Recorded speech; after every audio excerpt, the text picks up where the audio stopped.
Deus esteja com todos nós nessa noite, né? Que Deus nos ilumine.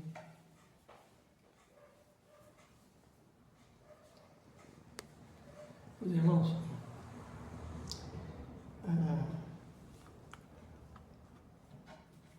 geralmente eu recebo aqui o título da palestra, né? E dessa vez ele não passou o título da palestra, eu trouxe sobre o Evangelho segundo o Espiritismo. Vou conversar um pouquinho sobre o Evangelho.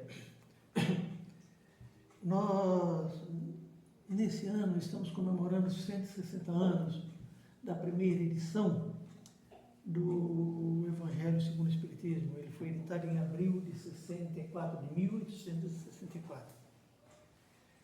Mas o que chama a atenção, buscando a história do Evangelho, que em 1865, quando o lançamento da terceira edição, por ordem dos Espíritos, Kardec, ele reformou completamente as edições anteriores.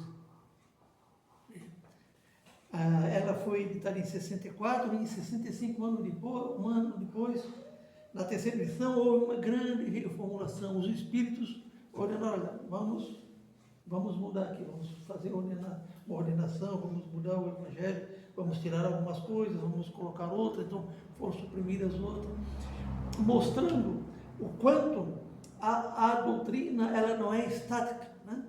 Ela vai evoluindo. Os espíritos de escola, o espírito de verdade, responsáveis pela codificação, fizeram a primeira edição, mas passado ano viram a necessidade de algumas mudanças. O quanto isso traz para nós uma certa segurança nessa caminhada, né, em relação aos cuidados que a espiritualidade tem para conosco, para a necessidade do nosso aprendizado. Então a doutrina ela não é engessada, ela não é isso pronto. O próprio Kardec diz, ela vai evoluindo com o passar dos anos. Nós vemos a codificação kardeciana, é importante, mas a doutrina não foi criada por Kardec. Né? Uma pleiade de espíritos vieram a esse planeta e trouxeram essa mensagem a milhares de médiuns no globo todo, né?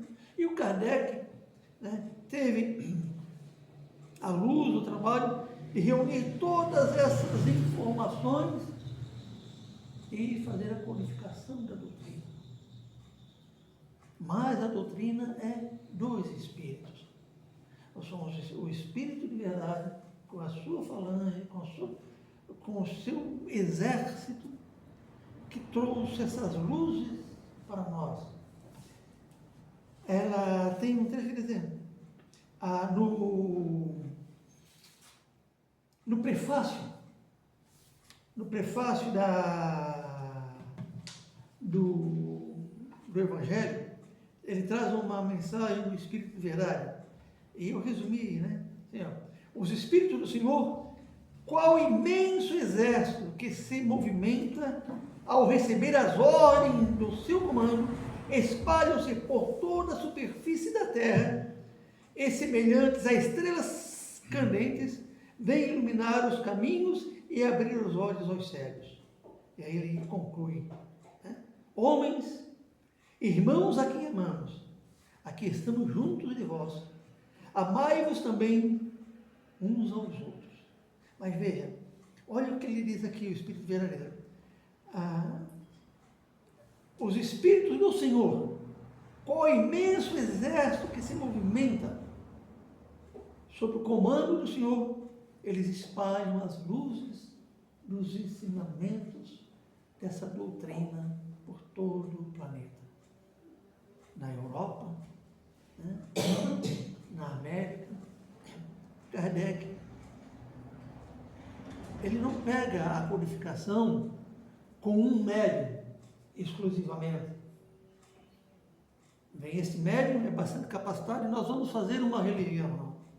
Foram uma imensidade de médiuns que receberam orientações sobre os mesmos assuntos, com conotações diferentes, que foram compilados e surgiu a doutrina dos Espíritos. Primeiro, o Livro dos Espíritos, né, em abril de 57. Posteriormente, em janeiro de 61, o Livro dos Médiuns.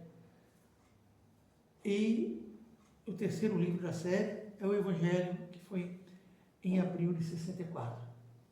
Depois tivemos o Céu e o Inferno em agosto de 65 e a Gênese em janeiro de 68 e depois Obras Póstumas. E depois, essa doutrina veio para o Brasil. E aqui nós tivemos espíritos como Bezerra de Menezes, Bittencourt de Sampaio e tantos outros, né, trazendo a sua luz, a sua colaboração, e caímos nos braços de um Chico, que com a sua mediunidade, né, traz os ensinamentos através de vários espíritos, mas principalmente de Emmanuel, né, que era o seu mentor, e de André Luiz, nos abrindo as portas do mundo espiritual, nos mostrando o que é o mundo espiritual, nos mostrando quem nós somos, né? Quem nós somos enquanto espíritos, né, nessa caminhada evolutiva. O Evangelho, ele pode ser dividido, ele divide-se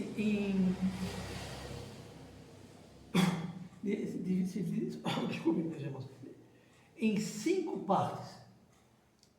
Os atos comuns da vida do Cristo, os milagres, as profecias, as palavras que serviram de estabelecimento dos dogmas das diversas religiões, e o principal, que é o ensino moral, né?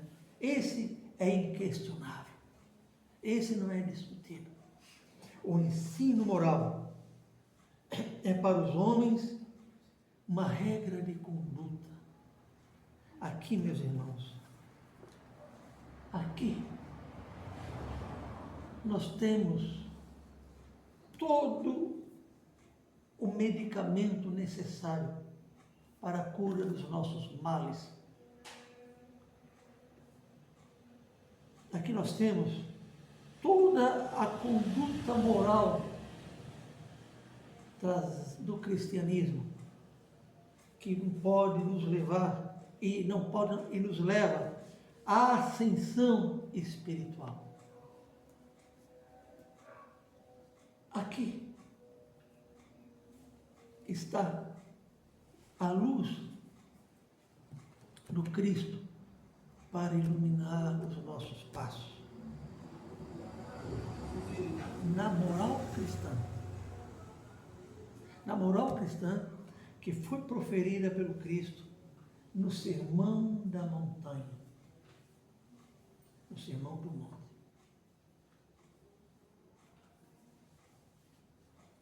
Mahatma Gandhi já disse: podem se perder todos os livros sagrados de todas as religiões, se mantivermos o Sermão da Montanha, é o que basta para a humanidade encontrar a luz. Não são os milagres do Cristo que vão nos conduzir, que vão nos chamar a atenção à verdade. É porque o próprio Cristo disse: tudo isso que eu faço, vocês também podem fazer. E hoje nós vemos nos relatos da doutrina e exemplos de médiuns abalizados, né, que esses milagres, né, que para nós, na época do Cristo, era uma derrogação das leis divinas, são bem explicadas pela ciência espírita. Se nós pegarmos a ciência espírita, ela explica aquilo que nós chamamos de milagre, que não existe nada de fenomenal, mas é o trabalho dos espíritos no fundamental do nosso ser, que é a nossa energia, que somos nós enquanto somos seres formados por células, por energias. O trabalho dessas energias, a manipulação dessas energias, né, é que chamamos em determinada época de milagres, né, por não termos conhecimento, naquele momento, de como se processavam essas curas. Né. Hoje, através de uma aplicação de um passe, né, através da oração, através da distribuição do amor, nós alcançamos essas curas, né, necessárias, tão simples de serem fazer. Mas essas curas, que muitas vezes nós procuramos, buscamos as religiões, buscamos as casas na busca da solução dos nossos males, solução das nossas mazelas, das nossas dificuldades, das nossas dores, né, esperando, como estávamos conversando há pouco, né, que alguém, por uma força extraordinária, um poder extraordinário, imponha suas mãos sobre a nossa cabeça, ou sobre a nossa enfermidade e nos traga a cura. Nós vamos observar que esse medicamento que precisamos para a nossa cura, está dentro da moral cristã, está dentro dos ensinamentos transmitidos pelo Cristo. Porque o Jesus, é bem fato que ele curava, ele fez os seus milagres, mas ele sempre dizia, ó, estás curado. Mas ele nunca disse, eu te curei. Ele, estás curado. A tua fé te curou. Mas aí, ele ainda condiciona. Olha, não voltes a errar, para que não venha te suceder coisa pior. Então, ele mostrando para nós que o problema das nossas enfermidades, das nossas mazelas, elas têm origem nos nossos erros, nas nossas condutas, da maneira que nós conduzimos a nossa vida, na maneira que nós conduzimos os nossos atos. Não tornes a pecar, não tornes a errar, para que não te suceda coisas piores. Quantas daquelas pessoas que receberam a cura, que no momento seguinte voltaram a ter a enfermidade? Pelo seu temperamento, pelo seu mesmismo, continuar a mesma coisa. Porque não é a pessoa vir necessitada de uma cura, receber aquela cura. 99% das pessoas que assim procedem, elas não retornam para dar sequência ao aprendizado. Elas querem a solução de um problema que alguém tem que resolver, para que elas possam continuar a vida da maneira que acham que devem continuar. Mas, quando é buscado o conhecimento do Evangelho, que aí começa a despertar na mente a necessidade da mudança, da transformação, da mudança de proceder, como está lá no Sermão do Monte, aí isso já passa a não interessar tanto, né? Porque eu não estou em busca de ter as minhas atitudes modificadas, aquilo que eu gosto, aquilo que me dá prazer, aquilo que me chama a atenção. Eu estou em busca de facilidades, né? Eu estou em busca de milagres, aqueles milagres exteriores, aquelas coisas que acontecem no exterior, né? Aquelas coisas que acontecem no exterior. E a doutrina do Cristo, a doutrina espírita, ela busca a transformação interior. Quando Cristo procedeu no Sermão da Montanha, ele estava nos dando a receita da transformação interior, da mudança de como nós pensamos a nossa vida, de como nós pensamos o nosso ser, né? Desse nosso autoconhecimento. Então, a doutrina dos espíritos não é só a doutrina da comunicação com o mundo espiritual. A doutrina dos Espíritos não é só uma doutrina que vem nos mostrar que nós somos espíritos eternos, que a vida continua.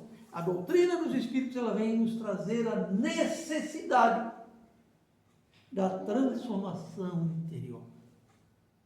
A necessidade de combatermos o grande combate, como o próprio Cristo me disse: eu não vim trazer a paz, eu vim trazer a espada.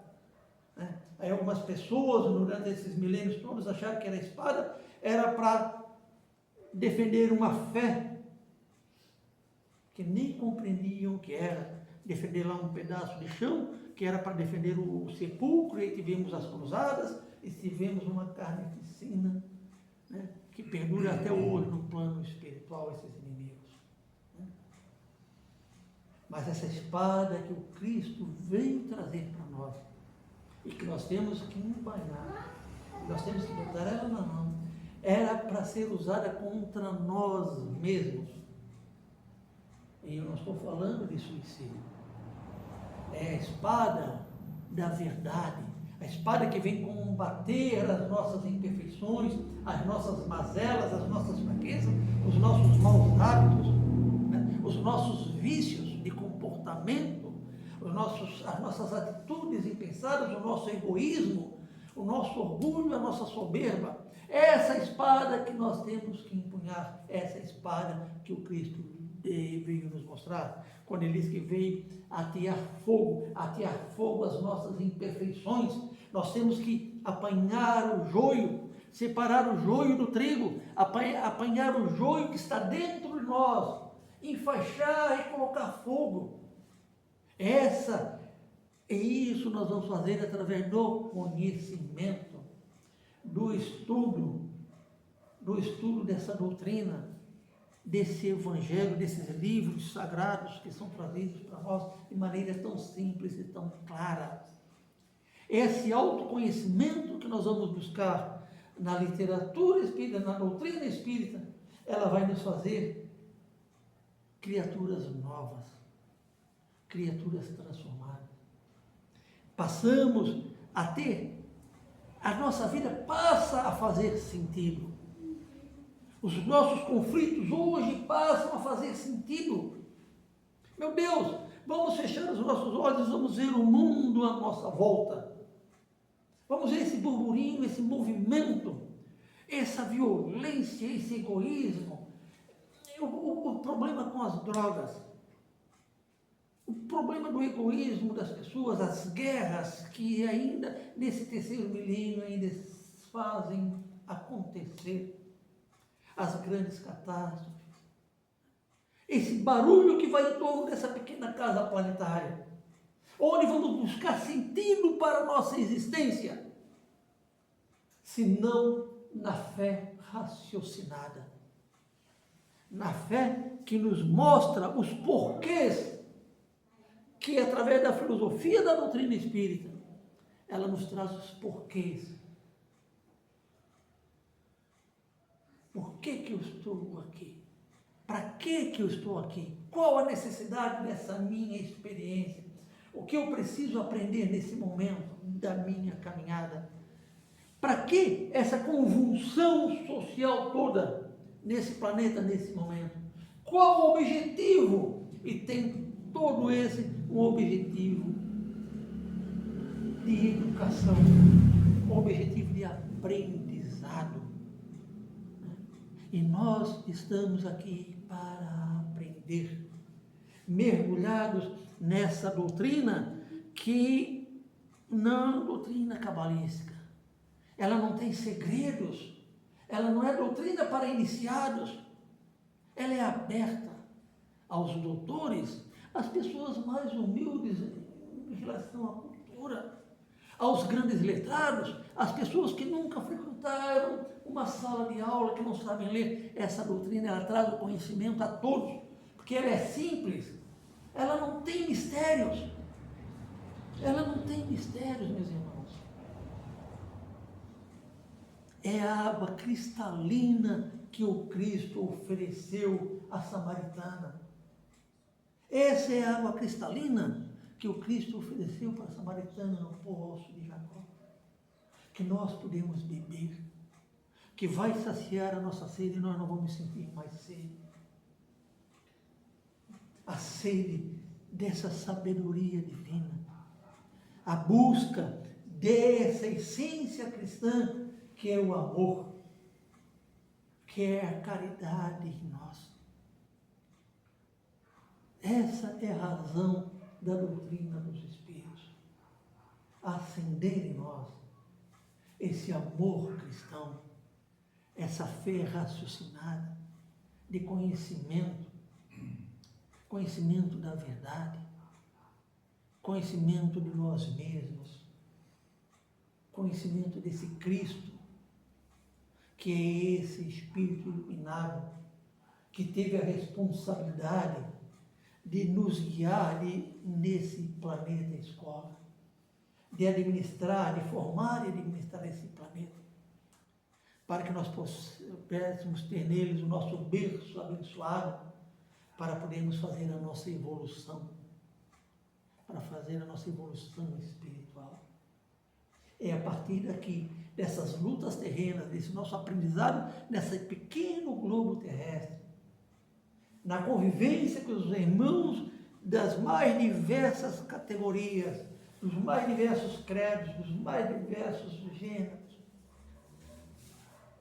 Nessa convivência, fazermos o nosso aprendizado e a nossa evolução para a nossa ascensão espiritual, para o nosso crescimento espiritual. É aqui, no hoje, que nós temos essa oportunidade. Nós somos soldados do Cristo nesse campo de batalha, meus irmãos. Somos soldados do Cristo nesse campo de batalha. E essa luta é uma luta que nós fomos preparados para vencer. Nós estamos preparados para vencer. E não é a luta que vai destruir o nosso próximo, que vai combater o nosso próximo de diversas religiões, de diversos dogmas. É a luta que vai agregar a criatura humana, vai abraçar toda a humanidade, respeitando a cada um segundo o seu credo, segundo a sua maneira de pensar, segundo a sua maneira de agir, amando incondicionalmente a cada um como irmão, a cada um como irmão. Aqueles nossos irmãos que ali no Rio Grande do Sul que pereceram são irmãos nossos, mas aqueles irmãos que estão lá na faixa de Gaza, passando aquelas provações, são irmãos nossos.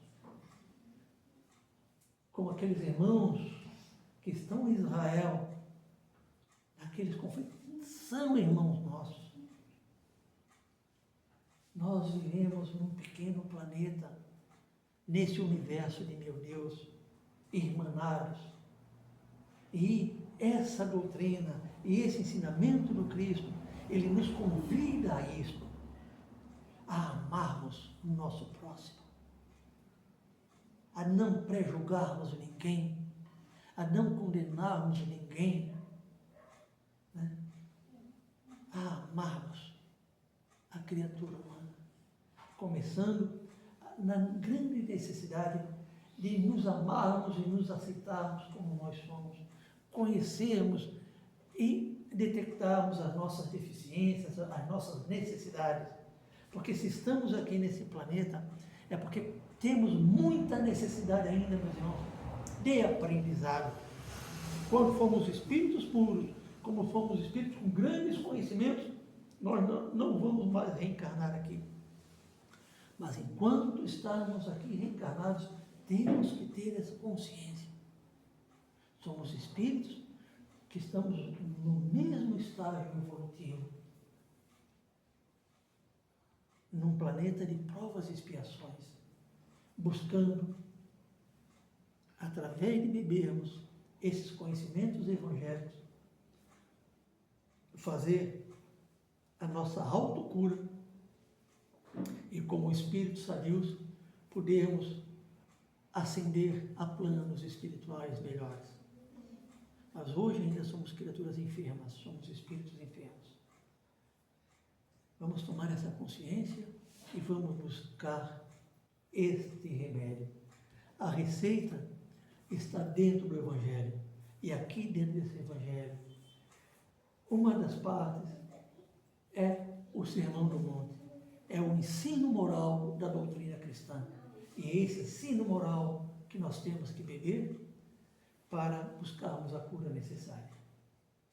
Agradecemos a Deus a oportunidade que a casa nos dá e esperamos ter na noite de hoje conseguido passar aquilo que nós todos aqui, inclusive eu, viemos buscar dessa boa espiritualidade.